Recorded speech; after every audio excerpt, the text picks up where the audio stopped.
Good morning, Philippines. Good morning, world. Welcome to the 50th day at the Big Brother's house. At ngayon po, titingnan natin ang kanilang pagising ng mga housemates. Housemates, are you there? Ayan. Ito ang ngayon ang aming housemate na si Dimple. Kasalukuyang nagrara. Tingnan natin ang ibang housemate. Siya si Denden, ang batang hindi makasuka. Ito naman si Diana Lynn Limpo, na nagsasabing, I'm scared. Sino ka? Si Kiana ka ba?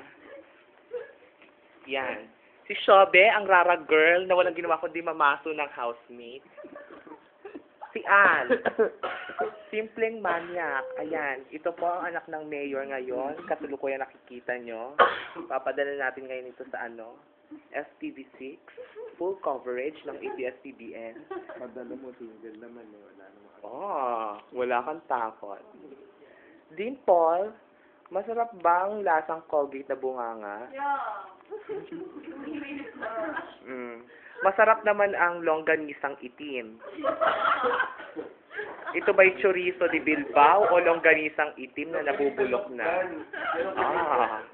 Maliit yun, John. Mas mataas yung longganisang Pampangan. Pero you're not scared. She's not scared anymore.